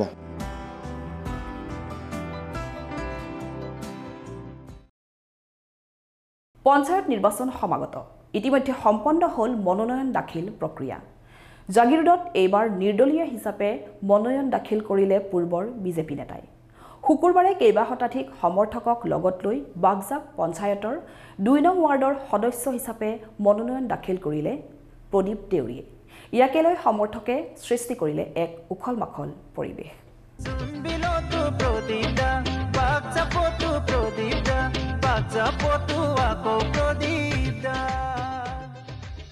দ্বিতীয় পৰ্যায়ত অনুষ্ঠিত হ'বলগীয়া পঞ্চায়ত নিৰ্বাচনৰ বাবে অন্তিম দিনা জাগিৰোড বিধানসভা সমষ্টিৰ অন্তৰ্গত ২৮টা পঞ্চায়তৰ সদস্যসকলে দাখিল কৰে মনোনয়ন পত্ৰ মনোনয়ন পত্ৰ দাখিলক কেন্দ্ৰ কৰি লোকে লোকাৰণ্য জাগিৰোড খণ্ড উন্নয়ন বিষয়াৰ কাৰ্যালয়ৰ চৌহদ আন প্ৰাৰ্থীসকলৰ লগতে পূৰ্বে সভাপতি নিৰ্বাচিত হৈ পঞ্চায়ত আৰু গ্ৰামোন্নয়ন বিভাগৰ পৰা পুৰস্কাৰ লাভ কৰিবলৈ সক্ষম হোৱা বাগজাপ পঞ্চায়তৰ ২ নং ৱাৰ্ডৰ সদস্য হিচাপে মনোনয়ন পত্ৰ দাখিল কৰে প্ৰদীপ দেউৰীয়ে প্ৰায় ৫ শতাধিক সমৰ্থকক লগত লৈ সদল বলে গৈ নিৰ্দলীয় প্ৰাৰ্থী হিচাপে মনোনয়ন পত্ৰ দাখিল কৰি আনন্দিত প্ৰাৰ্থীগৰাকী খুব ভালো লাগিছে বেয়াও লাগিছে এটা কাৰণে বেয়া লাগিছে আগতে বিজেপি প্ৰতিচিহ্নত মই যিকেইটা নিৰ্বাচন মই জিকিলোঁ বিজেপি প্ৰতিচিহ্নত খেলি পেলাই জিকিছিলোঁ এইবাৰ গভৰ্ণমেণ্টে কৰিলে নিৰ্দলীয় হিচাপে যি কৰিলে এতিয়া মই এতিয়াতো নিৰ্দলীয় হৈ খেলিব লাগিব কাৰণ এতিয়া বিজেপিৰ পৰা মই ওলাই আহি পেলাই মই নিৰ্বাচন খেলিবলগীয়া হৈছে কাৰণ সেইটো কাৰণে কৈছোঁ মই আশা ৰাখিছোঁ আমাৰ অসম গভৰ্ণমেণ্টক যে পঞ্চায়তৰ যিকেইটা বাহিৰৰ যিটো ছিষ্টেম সেই ছিষ্টেমত আমাৰ অসমত এই নিৰ্বাচন পাতিছে মই আশা ৰাখিছোঁ এইবাৰ ডক্টৰ হিমন্ত বিশ্ব শৰ্মা ডাঙৰীয়াই পঞ্চায়ত বজাত ষ্টেট গভৰ্ণমেণ্টৰ বজাত দিয়ে আৰু চেণ্ট্ৰেল গভৰ্ণমেণ্টৰ বজাত টকা আহে তেতিয়া পঞ্চায়তবিলাক আৰু ডেভেলপ হ'ব আৰু ৰাইজো ডেভেলপ কৰিব পৰা যাব ৰাইজেও এই যিখিনি সমস্যা আছে সমস্যাখিনি সমাধান কৰিব পৰা যাব ৰাইজক ভালেই এতিয়া বৰ্তমান কোনো কেণ্ডিডেটে এতিয়ালৈকে মনোনয়ন পত্ৰ দাখিল কৰা নাই মোৰ বিৰুদ্ধে বাগজাপ গাঁও পঞ্চায়তৰ মই আশা ৰাখিছোঁ আজি হয়তো ভগৱানে কোৱালে হয়তো কোনো নিদিব মই বিনা প্ৰতিদ্বন্দ্বিতাই জিকিব পাৰিম আনহাতে বাগজাপ গাঁও পঞ্চায়তৰ ১ নং ৱাৰ্ডৰ পৰা বিজেপিৰ সমৰ্থনত নিৰ্দলীয় প্ৰাৰ্থী হিচাপে মনোনয়ন পত্ৰ দাখিল কৰে বিপাক্ষী হাজৰিকাই মই বাগজাপ গাঁও পঞ্চায়তৰ ১ নং ৱাৰ্ডৰ পৰা ৱাৰ্ড সদস্য হিচাপে মনোনয়ন পত্ৰ দাখিল কৰিছোঁ মোৰ নাম বিপাক্ষী হাজৰিকা মই বাগজাপ গাঁৱৰ লগতে আমাৰ ৱাৰ্ডত আৰু খুটৰাতলৰ পৰাও মানে কিছু ৰাইজ মানে ভোটাৰ এইবাৰ সন্নিৱিষ্ট হৈছে মানে দুখন গাঁৱৰ মানে আছে আমাৰ ৱাৰ্ডত ভোটাৰ সকলোৰে হৈ মই কাম কৰি যাম বুলি ওলাই আহিছোঁ ঘৰৰ গৃহিণী হৈও আগতেও অলপ চলপ মানে গাঁৱৰ ৰাজহুৱা কামত জড়িত হৈ থাকোঁ এইবাৰ মানে পঞ্চায়ত ইলেকশ্যনত চৰকাৰৰ পৰা সকলো সা সুবিধা আদায় কৰি সকলোকে মানে সমানে কৰি আগুৱাই যাম বুলি ওলাই আহিছোঁ প্ৰতিদ্বন্দ্বী আছে মোৰ আৰু 2 গৰাকী মোৰ সৈতে 3 গৰাকী ৰাইজৰ সঁহাৰি এতিয়ালৈকে ভালেই পাই আছোঁ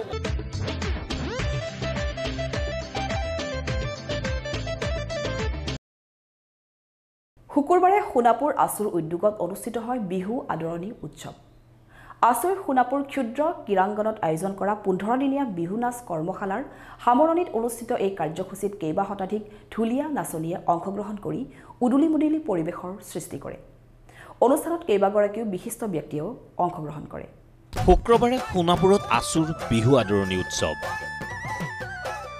ঢোল পেপাৰ মাতেৰে মুখৰ সোণাপুৰ ক্ষুদ্ৰ ক্ৰীড়াংগন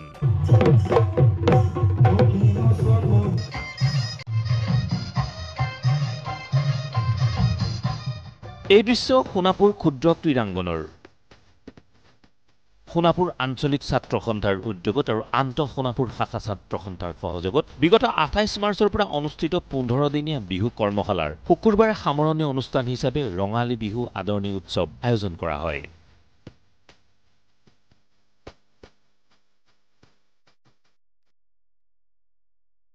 অসমীয়া জাতীয় জীৱনৰ অবিচ্ছেদ্য অংশ বিহু নাচৰ গুৰুত্বৰ প্ৰতি লক্ষ্য ৰাখি আমি সোণাপুৰ আঞ্চলিক ছাত্ৰ সন্থাই প্ৰতি বছৰে এনেদৰে বিহু নাচৰ কৰ্মশালা কৰি আহিছোঁ আৰু আজি এই কৰ্মশালাৰ আজি অন্তিমটো দিন আৰু এই অন্তিমটো দিনত আমাৰ এই ৰঙালী বিহু আদৰণি উৎসৱ আয়োজন কৰা হৈছে উপস্থিত আছে আমাৰ বিশিষ্ট অভিনেত্ৰী চেতনা বাইদেউকে আদি কৰি অসম ছাত্ৰ সন্থাৰ কেন্দ্ৰীয় নেতৃবৃন্দ জিলা ছাত্ৰ সন্থাৰ কেন্দ্ৰীয় নেতৃবৃন্দ লগতে বহুতো প্ৰশাসনিকৰ বিশিষ্ট ব্যক্তিসকল উপস্থিত আছে কেইবা শতাধিক নাচনীৰ গিৰিপনিত মুখৰ হৈ পৰে সোণাপুৰৰ ক্ষুদ্ৰ ক্ৰীড়াংগন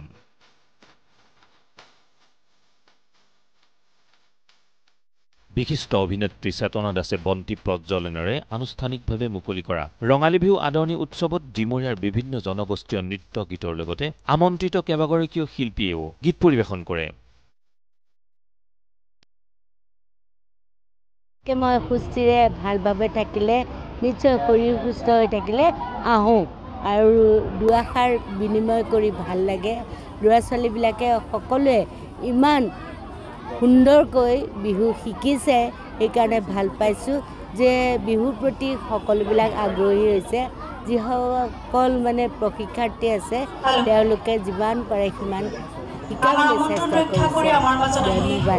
অসমবাসী ৰাইজলৈ এয়া পাওঁতে মই মোৰ সেৱা আগবঢ়ালোঁ। এই অনুষ্ঠানতে আছুৰ বাৰ্ষিক মুখপত্ৰ ডিমৰুৱা আনুষ্ঠানিকভাৱে উন্মোচন কৰে গুৱাহাটী বিশ্ববিদ্যালয়ৰ অৱসৰপ্ৰাপ্ত অধ্যাপক অৱনী কুমাৰ ভাগৱতীয়ে। কাৰ্যসূচীত বিভিন্ন ক্ষেত্ৰৰ অভিনেতা অভিনেত্ৰীকে ধৰি কেইবাগৰাকীও বিশিষ্ট ব্যক্তিয়েও অংশগ্ৰহণ কৰে।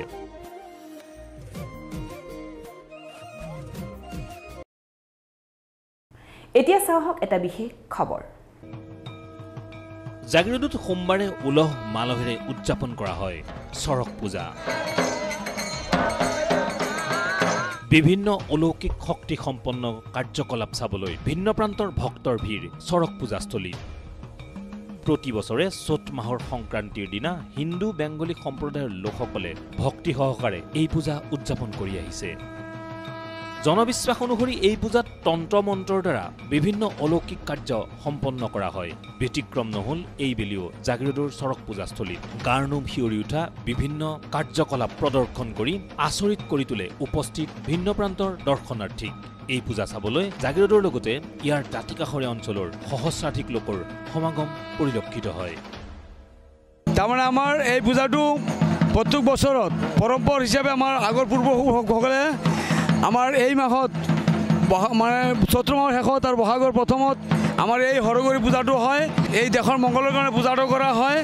গতিকে আমি এই পূজাটোত বিভিন্ন ধৰণৰ খেলা দেখুওৱা হয়, যেনে গছত বৰশী বিন্ধাই মানুহ ঘূৰাই দিয়া হয়, তাৰপিছতে জুইৰ প্ৰতি মানুহ যায়, তাৰপিছতে যিটো এই কাছৰ ওপৰত মানুহ শুই থাকে, গজালৰ মাজত মানুহ শুই থাকে, বিভিন্ন ধৰণৰ খেল হয়তো আমি প্ৰত্যেক বছৰতে ইয়াত আমাৰ দেখুওৱা হয়। আমি যে খেলটো দেখাওঁ আমাৰ এইটো বংশগত খেলা আৰু আমাৰ পূজা এইটো আমাৰ বংশগত আগৰ পৰা মূৰ মুৰব্বী কৰি আহিছে।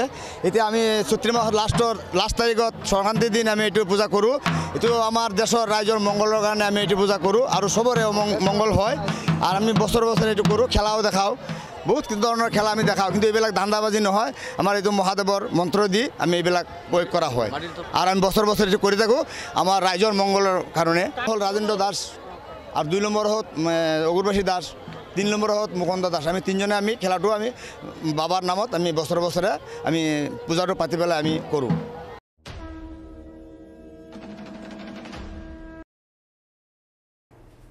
এতিয়া চাওক সংক্ষিপ্ত ৰূপত কেইটামান বাতৰি।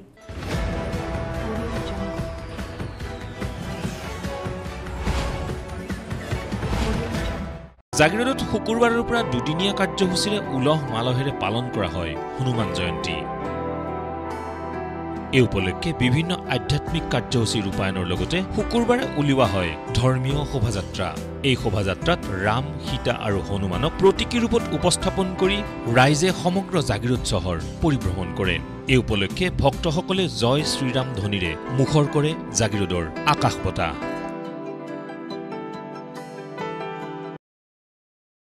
জাগিৰোড আৰক্ষীৰ জালত মানৱ সৰবৰাহকাৰী যুৱক। ফুচলাই নি যুৱতীক বিক্ৰী কৰি গ্ৰেপ্তাৰ হ'ল যুৱক। জাগিৰোডৰ এগৰাকী যুৱতীক ডিগাৰুৰ এজন যুৱকে ফুচলাই নি বিক্ৰী কৰাৰ অভিযোগত ইতিমধ্যে আৰক্ষীয়ে কৰিছে গ্ৰেপ্তাৰ। জাগিৰোড আৰক্ষীয়ে এক গোপন সূত্ৰৰ পম খেদি অভিযান চলাই শুক্ৰবাৰে ৰাজস্থানৰ পৰা উদ্ধাৰ কৰে যুৱতীগৰাকীক। ইয়াৰ পাছতে আৰক্ষীয়ে যুৱকজনৰ বিৰুদ্ধে অভিযান চলাই লখিমপুৰৰ পৰা আটক কৰিবলৈ সক্ষম হয় যুৱতী সৰবৰাহৰ লগত জড়িত ডিগাৰুৰ যুৱক বিক্ৰম দাসক। যুৱতীগৰাকীক প্ৰলোভনেৰে ৰাজস্থানত বিক্ৰী কৰাৰ কথা স্বীকাৰ কৰিছে ভুক্তভোগী যুৱতীগৰাকীয়ে। মই মানে মোৰ ফ্ৰেণ্ডৰ কাৰণে ৰখিছিলোঁ, সিহঁতে মানে মোক ষ্টেচনত পাইছে, পাই পেলাই মোক পটুৱাই লৈ গ'লে তাতে লৈ গৈ দি থৈ আহিছে। ক'ত লৈ গৈছিলে? ৰাজস্থানত। কেইটা ল'ৰা আছিলে? ল'ৰাটো এটাই আছিলে ই লৈ গৈছিলে বিক্ৰম দাস ডিগাৰু তাক মানে মই চিনিয়ে নাপাওঁ ফাৰ্ষ্ট টাইম ষ্টেচনতে দেখা পাইছিলোঁ মোৰ ফ্ৰেণ্ডৰ কাৰণে আহিছিলোঁ মোৰ ঘৰ জাগিৰোড ইতিমধ্যে মানৱ সৰবৰাহৰ লগত জড়িত যুৱক বিক্ৰম দাসক আৰক্ষীয়ে জেল হাজতলৈ প্ৰেৰণ কৰিছে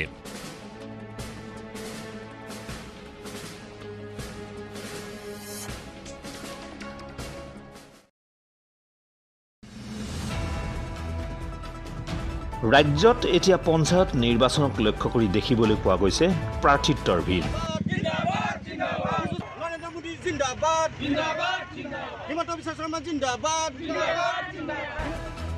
ইয়াৰ মাজতে জাগিৰোড সমজিলা আয়ুক্তৰ কাৰ্যালয়ত পঞ্চায়ত নিৰ্বাচনৰ মনোনয়ন দাখিল পৰ্বত প্ৰাৰ্থী সমৰ্থকৰ মাজত দেখা গ'ল উৎসৱমুখৰ পৰিৱেশ জাগিভকত গাঁও পঞ্চায়তৰ আঞ্চলিক পঞ্চায়ত সদস্য ৱাৰ্ড মেম্বাৰসকলে বৃহস্পতিবাৰে মনোনয়ন দাখিল কৰিলে বিপুল সমৰ্থকক লগত লৈ বিজেপি দলৰ সমৰ্থক যদিও নিৰ্দলীয় প্ৰাৰ্থী হিচাপে মনোনয়ন দাখিল কৰিলে এইসকলে উল্লেখ্য যে পঞ্চায়ত নিৰ্বাচনৰ প্ৰাক্ষণত বিজেপি দলত দেখিবলৈ পোৱা গৈছে বিসম্বাদ বিজেপিৰ একাংশ নেতা পালি নেতাৰ দৌৰাত্মত অতিষ্ঠ হৈ এইসকলে মনোনয়ন দাখিল কৰিছে নিৰ্দলীয় প্ৰাৰ্থী হিচাপে গাঁও পঞ্চায়তৰ মায়ং আঞ্চলিক পঞ্চায়তৰ সদস্য হিচাপে আমাৰ শ্ৰী প্ৰাঞ্জিতা বৰা বাইদেৱে আজি নমিনেশ্যন দাখিল কৰিব মনোনয়ন পত্ৰ দাখিল কৰিব গতিকে আমি সকলো আশাবাদী আমি সকলোবিলাক ইয়াত দেখিছে ইয়াতে ৱাৰ্ড মেম্বাৰৰ কাৰণে নমিনেশ্যন দিয়া প্ৰাৰ্থীও ইয়াতে আছে আমি সকলোবিলাক ভাৰতীয় জনতা পাৰ্টীৰ সক্ৰিয় সদস্য কিন্তু আমি আমাৰ মণ্ডল কমিটিৰ জাগিভকত গাঁও মণ্ডলৰ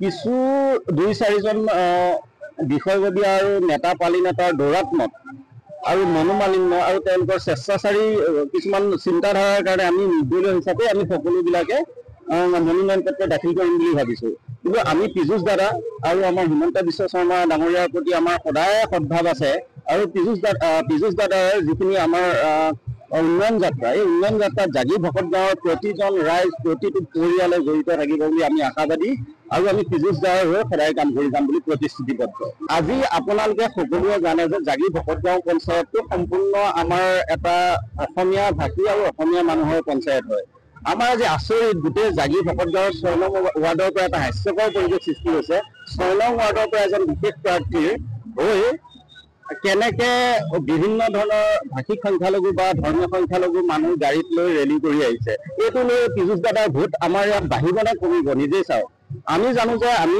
জাগিভকত গাঁৱৰ সমস্ত মানুহে আছো আমি নিজে পীযুষ দাদাৰ হৈ কাম কৰি আছো সমস্ত মানুহ কিন্তু ইয়াতে কেনেকে মাইনৰিটি বা ভাষিক সংখ্যালঘু বা ধৰ্মীয় সংখ্যালঘু মানুহ এটা হেৰিৰ পৰা এজন বিশেষ ৱাৰ্ড মেম্বাৰৰ কাৰণে মনোনয়ন পত্ৰ দাখিল কৰিবলৈ আহিছে জাগিভকত গাঁও আঞ্চলিক পঞ্চায়তৰ সদস্য হিচাপে দলীয় প্ৰাৰ্থিত্ব নোপোৱাত নিৰ্দলীয় প্ৰাৰ্থী হিচাপে মনোনয়ন পত্ৰ দাখিল কৰে প্ৰাঞ্জমিকা বৰা আৰু তেওঁৰ সমৰ্থকসকলে পঞ্চায়তৰ পৰা 7 নং ৱাৰ্ডৰ পৰা নিৰ্দলীয় প্ৰাৰ্থী হিচাপে মনোনয়ন দিবলৈ আহিছোঁ মই আজি ৰাইজৰ সহায় বহুত ভালেই মোৰ লগত বহুত আহিছে মোৰ লগৰবিলাক আৰু সকলোৱে মানে সহযোগ কৰিছে বা আপুনি উঠক আমি আপোনাকেই জয়যুক্ত কৰিম বুলি আৰু আশা ৰাখিছোঁ যাতে সকলোৱে মোক যাতে ভোটটো দি জয়যুক্ত কৰে আমি যদিও বিজেপি দলৰ সক্ৰিয় সদস্য তথাপি নিৰ্দলীয়ভাৱে আজি মনোনয়ন পত্ৰ দাখিল কৰিলোঁ আৰু বিপুল ৰাইজৰ সহায় পাইছোঁ আৰু প্ৰতিটো ৱাৰ্ডতে মোৰ সমৰ্থক বহুতো আছে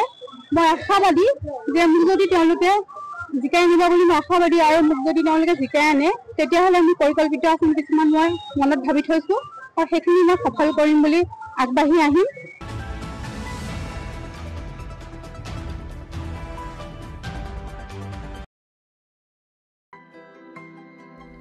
সমাজ জীৱনলৈ উল্লেখনীয় অৱদান আগবঢ়োৱা বিশিষ্ট ব্যক্তিসকলক সন্মান জনোৱাৰ উদ্দেশ্যে অসম সাহিত্য সভাই নিজৰ দিন উদযাপন কৰি আহিছে বিশিষ্ট ব্যক্তিসকলৰ বাসগৃহলৈ গৈ গামোচা গ্ৰন্থ আৰু ওলগনি পত্ৰৰে সম্বৰ্ধনা জনোৱাৰ লগতে গ্ৰহণ কৰে আশীষ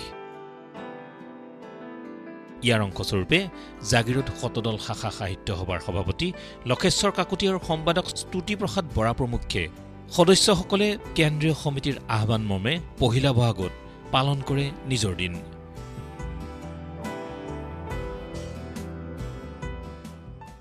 অসম সাহিত্য সভাৰ সকলো উদ্যোক্তা লগতে জাগিৰোড শাখাৰ সমূহ সদস্যসকলে সভাপতি সম্পাদক প্ৰমুখ্যে মোক যি আদৰণি জনাবলৈ আহিছে মই তাৰ বাবে আনন্দিত হৈছোঁ। যদিও আমাৰ এই সাহিত্যৰ কৃষ্টিৰ পথাৰখন সেউজীয়া কৰি তুলিবলৈ সকলোকে মই আশীৰ্বাদ দিব পৰা যদিও নহয় মই আশীৰ্বাদ স্বৰূপ একেষাৰ আপোনালোকলৈ মই আগবঢ়াইছোঁ। সকলোৰে মই মংগল হওক। সাহিত্য সভাৰ মই দীৰ্ঘায়ু কামনা কৰিছোঁ। আমাৰ অসম সাহিত্য সভাৰ উদ্যোগত শাখা সাহিত্য সভাবিলাক সকলে এই সম্বৰ্ধনা জনোৱা পদক্ষেপটো হাতত লোৱাৰ কাৰণে মই নথৈ আনন্দিত হৈছোঁ। জাগিৰোড অঞ্চলৰ 8গৰাকী জ্যেষ্ঠ ব্যক্তিক বিহুৰ ওলগ জনোৱাৰ লগতে জ্ঞাপন কৰে বিশেষভাৱে সম্বৰ্ধনা। এই কাৰ্যসূচীতে জিলা সাহিত্য সভাৰ প্ৰাক্তন সভাপতি মহেন্দ্ৰ শইকীয়াক অসম সাহিত্য সভাৰ পৰা শ্ৰেষ্ঠ জিলাৰ সভাপতিৰ সন্মান অৰ্জন কৰাৰ বাবে বিশেষভাৱে অভিনন্দন জনোৱা হয়।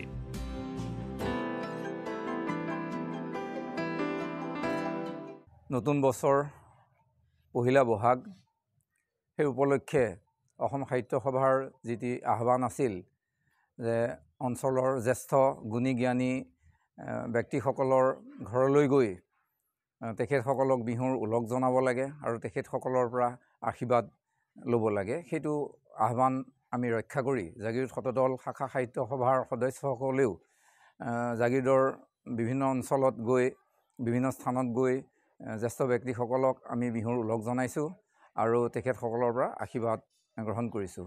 এই সুযোগতে জাগিৰোডবাসী তথা অসমবাসীক বিহুৰ ওলগ জনাইছোঁ, নতুন বছৰৰ শুভকামনা জনাইছোঁ। সকলো সুস্বাস্থ্যৰে দীৰ্ঘায়ু হৈ থাকক।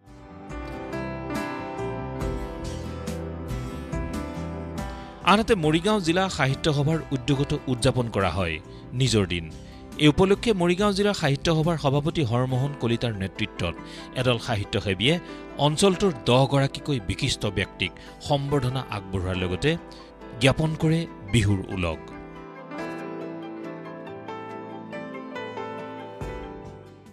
অসম সাহিত্য সভাই এই বছৰ ওলগনি পত্ৰ দিয়াৰ মানসেৰে আৰু বিশিষ্ট ব্যক্তিসকলক সম্বৰ্ধনা জনোৱাৰ উদ্দেশ্যে 10,000গৰাকী বিশিষ্ট ব্যক্তিৰ ওচৰত যাব আৰু সেই উদ্দেশ্যে মৰিগাঁও জিলা সাহিত্য সভাই আমি 10গৰাকী ইতিমধ্যে আমি ব্যক্তিক সিলেকশ্যন কৰিছিলোঁ আৰু তেখেতসকলৰ ঘৰত আমি গৈ আমি সমাপন কৰিছোঁ এই কাৰ্য আৰু 200জন বিশিষ্ট ব্যক্তিক শাখাৰ জৰিয়তেও আমি ওলগনি পত্ৰ জনাম আৰু তেখেতসকলৰ নিজৰ দিন হিচাপে পালন কৰাৰ মানসেৰে আমি সকলোৱে ওলাই আহি ঘৰে ঘৰে তেখেতসকলৰ পৰা আমি আশীৰ্বাদ গ্ৰহণ কৰিছোঁ।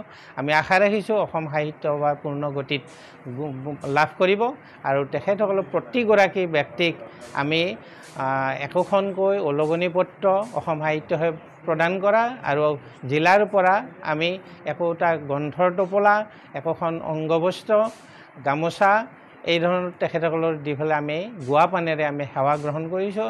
আমি আশা ৰাখিছোঁ আটাইবিলাকে আমাৰ অসম সাহিত্য সভাৰ লগত জড়িত হৈ দেহে কেহে অসমীয়া ভাষা সাহিত্য চৰ্চা কৰি যেন অসমীয়া জাতিক আগুৱাই নিয়ে এয়া আমি কামনা কৰিছোঁ।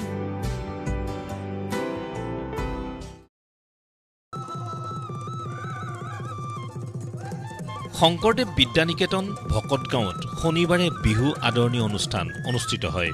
ঢোল পেপা গগনাৰ শব্দত ৰজনজনাই উঠে নিকেতন চৌহদ।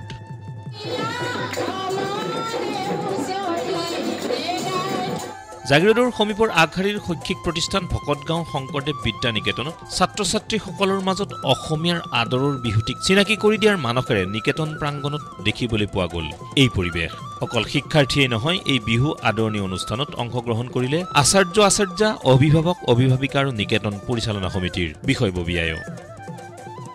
শংকৰদেৱ বিদ্যানিকেতন ভকতগাঁৱৰ নতুন নিকেতন খণ্ডত বিগত বছৰকেইটাৰ দৰেও আজি ৰঙালী বিহুৰ যি আদৰণি অনুষ্ঠান অনুষ্ঠিত কৰিলোঁ, পৰিচালনা সমিতিৰ সভাপতি প্ৰমুখে সম্পাদক আৰু আচাৰ্যসকল, অভিভাৱক অভিভাৱিকাসকল আৰু মৰমৰ ছাত্ৰ ছাত্ৰীসকলে খুব সুন্দৰভাৱে ভাগ ল'লে।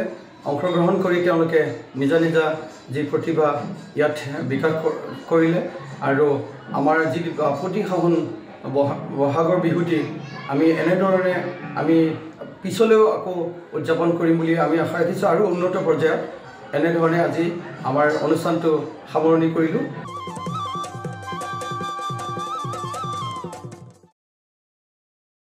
অহা 13 মে'ৰ পৰা দুদিনীয়া বৰ্ণাঢ্য কাৰ্যসূচীৰে জাগিৰোডৰ নখলাত অনুষ্ঠিত কৰা হ'ব নখলা আঞ্চলিক বহাগী উৎসৱ। এই কাৰ্যসূচীৰ প্ৰথম নিশা গীত পৰিৱেশন কৰিব আনাইয়া ব্ৰহ্মই আৰু দ্বিতীয় নিশাৰ মুখ্য আকৰ্ষণ জনপ্ৰিয় কণ্ঠশিল্পী পাপৰি গগৈ। কাৰ্যসূচীত ৰাইজৰ উপস্থিতি কামনা কৰিছে উদযাপন সমিতিয়ে। ইফালে পহিলা বহাগতে নখলা উত্তৰপাৰ ৰঙালী বিহু সন্মিলনে দিনজোৰাকৈ উদযাপন কৰে ৰঙালী উৎসৱ। পুৱাৰ ভাগত পতাকা উত্তোলন স্মৃতি তৰ্পণৰ অন্তত উলিওৱা সাংস্কৃতিক শোভাযাত্ৰাত স্থানীয় ৰাইজে অংশগ্ৰহণ কৰি এক উখল মাখল পৰিৱেশৰ সৃষ্টি কৰে।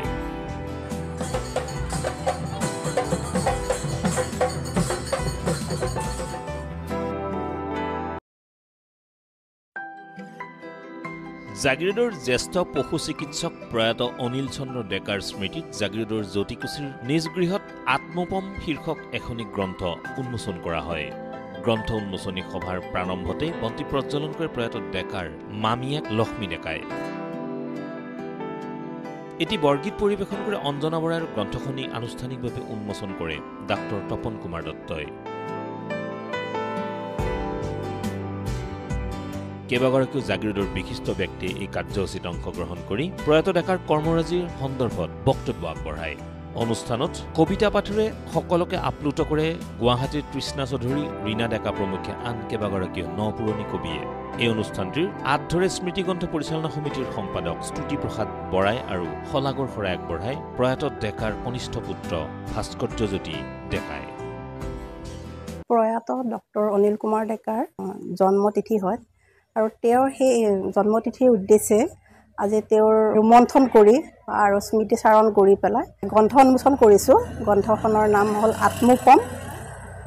আৰু এই অনুষ্ঠানটোত জাগিৰোডৰ স্থানীয় সদস্য নখলা সাহিত্য চৰা, সদৌ অসম সাহিত্য সভা, সদৌ অসম লেখিকা সমাৰোহ সমিতি আৰু ইয়াৰ স্থানীয় বাসিন্দা, তাতে লগতে আমাৰ ঘৰৰ পৰিয়ালবৰ্গ তেনেকৈ লৈ পেলাই আৰু মোৰ বন্ধু বান্ধৱীক লৈ পেলাই এখন স্মৃতি সভা আয়োজন কৰিছোঁ।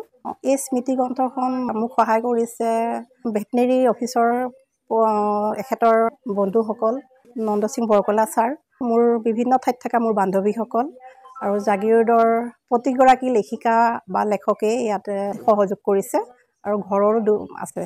জ্যোতি ডেকাৰ ঘৰত আজি এটা অনুষ্ঠান আছিল। তেখেতৰ স্বামী ডক্টৰ অনিল কুমাৰ ডেকাদেৱৰ সোঁৱৰণি উঠে আজি এখনি স্মৃতিগ্ৰন্থ প্ৰস্তুত কৰি আজি তাৰ উন্মোচনী সভা আছিল। গ্ৰন্থখনৰ নাম আত্মপম। মই এখন স্মৃতিগ্ৰন্থৰ সম্পাদক আছিলোঁ আৰু সভানেত্ৰী শ্ৰীযুতা অকণ দেৱী ডাঙৰীয়ানী আছিল। সকলোৰে সহযোগত আজি এই অনুষ্ঠান ভাগত গ্ৰন্থখন উন্মোচন কৰিলে ডাক্তৰ তপন দত্ত ডাঙৰীয়াই। গতিকে সকলোকে এই চেগতে মই ধন্যবাদ জ্ঞাপন কৰিছোঁ।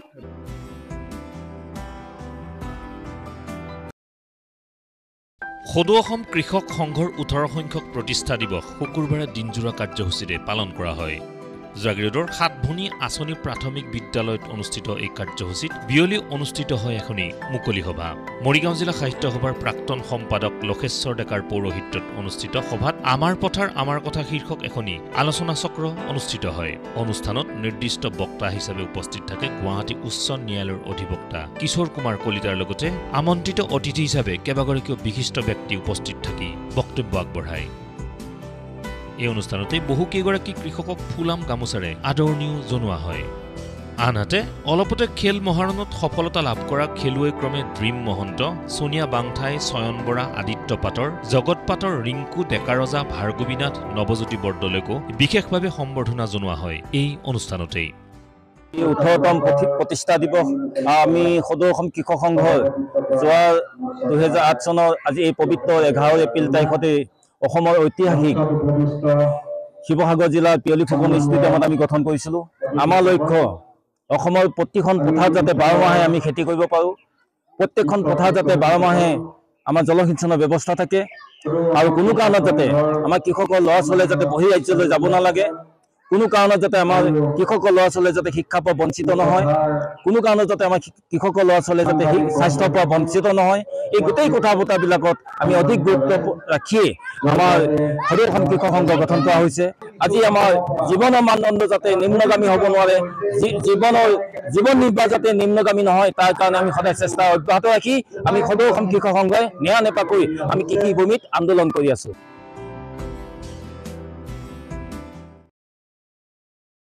জাগিৰোডৰ পালিগুৰিত শ্ৰী শ্ৰী ৰাধা গোপীনাথ মন্দিৰ প্ৰাংগণত এইবেলিও পহিলা বহাগৰ পৰা 6 দিনীয়াকৈ আৰম্ভ হৈছে 31 সংখ্যক 32 পহৰ ভুৱন মংগল হৰিনাম সংকীৰ্তন মহোৎসৱ। ইয়াৰ সৈতে সংগতি ৰাখি মঙলবাৰে ধৰ্মীয় শোভাযাত্ৰাৰে অনুষ্ঠিত হয় জলাৰোহণ কাৰ্যসূচী। ভিন্ন প্ৰান্তৰ ভক্তৰ সমাগমেৰে এক আধ্যাত্মিক পৰিৱেশে সূচনা কৰিছে সমগ্ৰ অঞ্চলটোত। শ্ৰী শ্ৰী ৰাধা গোপীনাথ মন্দিৰ প্ৰাংগণত আজি আমাৰ কাৰ্যসূচী আৰম্ভ হ'ব। আমি সকলোৱে মিলি গংগা আহ্বান কৰিবলৈ যাম আৰু আমাৰ জাগিৰোডত যাম আৰু কালিৰ পৰা আমাৰ 4 দিনীয়া কাৰ্যসূচীৰে আমাৰ সংকীৰ্তন আৰম্ভ হ'ব। গতিকে ভক্তবান ৰাইজৰ সকলোকে আমি নিমন্ত্ৰণ আগবঢ়ালোঁ। হৰিনামৰ ধ্বনিৰে মুখৰিত হৈ পৰিছে সমগ্ৰ অঞ্চল। 6 দিনীয়াকৈ চলিবলগীয়া এই হৰিনাম সংকীৰ্তন মহোৎসৱত ভিন্ন প্ৰান্তৰ ভক্তৰ সমাগম পৰিলক্ষিত হৈছে। আমাৰ শ্ৰী শ্ৰী ৰাধা গোপীনাথ মন্দিৰত আমি আজি গংগা আহ্বানৰ কাৰণে পানী ভৰাব গৈ আছোঁ জাগিৰোড। তো গোটেই ৰাইজক আমি আমাৰ মন্দিৰলৈ নাম কীৰ্তন শ্ৰৱণ কৰিবলৈ আহ্বান জনালোঁ।